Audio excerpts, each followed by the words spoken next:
আর কোনোদিনও হবে না দেখা। বন্ধুরা, তারকা গল্প চ্যানেলে আপনাদের সকলকে স্বাগতম। দীর্ঘ 10 বছর অপেক্ষা, অবশেষে পর্দায় মুক্তি পেল দেব এবং শুভশ্রীর বহু প্রতীক্ষিত সিনেমা ধূমকেতু। আর মুক্তির পর থেকেই বক্স অফিসে রীতিমতো ঝড় তুলেছে এই সিনেমা।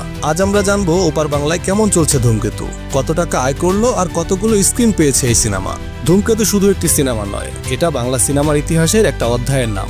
2015 সালে শুটিং শুরু হলেও প্রযোজক রানা সরকার এবং দেবের মধ্যে কিছু সমস্যার কারণে ছবিটি দীর্ঘ সময় ধরে আটকে ছিল। অনেকেই ভেবে নিয়েছিল এই সিনেমা আর কখনো আলোর মুখ দেখবে না, কিন্তু সব জল্পনার অবসান ঘটিয়ে এই বছরের স্বাধীনতা দিবস অর্থাৎ 14ই আগস্ট সিনেমাটি মুক্তি পায় টলিউড ইন্ডাস্ট্রিতে। আর মুক্তির প্রথম দিন থেকেই দর্শকদের প্রশংসা কুড়িয়ে যাচ্ছে ধূমকেতু। শুধু দর্শকদেরই মুগ্ধ করেছে তা কিন্তু নয়, বক্স অফিসেও দারুণভাবে রেকর্ড ভেঙেছে।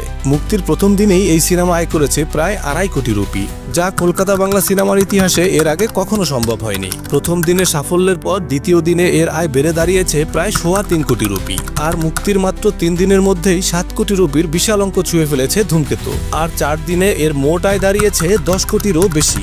এটি শুধু দেব শুভশ্রীর জন্যই নয়, পুরো টলিউড ইন্ডাস্ট্রির জন্য একটি ঐতিহাসিক মাইলফলক। বলিউডের বড় বাজেটের সিনেমা ওয়ার 2 এবং দক্ষিণী সিনেমা কুলির সঙ্গে টক্কর দিয়ে এই সাফল্য পাওয়াটা সত্যিই অভাবনীয়। মুক্তির আগে গুঞ্জন উঠেছিল ধূমকেতু তেমন শো পাচ্ছে না, কিন্তু দর্শকদের প্রবল চাহিদা এবং নির্মাতাদের চেষ্টার ফলে পুরো পরিস্থিতি পাল্টে গিয়েছে।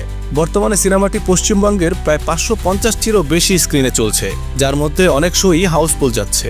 এই বিশাল সংখ্যক স্ক্রিন পাওয়াটাও এই সিনেমার সাফল্যের একটি বড় কারণ। শুধু শহরেই নয়, মফস্বলের সিঙ্গেল স্ক্রিনগুলোতেও এই সিনেমা দেখতে রয়েছে মানুষের উপচে পড়া ভিড়। ধূমকেতু আবারও প্রমাণ করে দিল, যদি সিনেমার গল্প ভালো হয় আর দর্শকদের সেই সিনেমা দেখার আগ্রহ থাকে, তাহলে যে কোনো বাধা পেরিয়ে তা সফল হতে পারে। দেব শুভশ্রীর পুরনো রসায়ন, কৌশিক গাঙ্গুলির দারুণ পরিচালনা আর একটা সুন্দর গল্পের জেরেই ধূমকেতু আজ বাংলা সিনেমায় এক নতুন ইতিহাস লিখল। এই ছিল ধূমকেতু সিনেমার বক্স অফিস রিপোর্ট। তারকা গল্পে এমন আরও অনেক খবর জানতে আমাদের চ্যানেলটি সাবস্ক্রাইব করুন এবং বেল আইকনটি প্রেস করে রাখুন। দেখা হবে পরের পর্বে। সে পর্যন্ত ভালো থাকুন, সুস্থ থাকুন। আল্লাহ হাফেজ।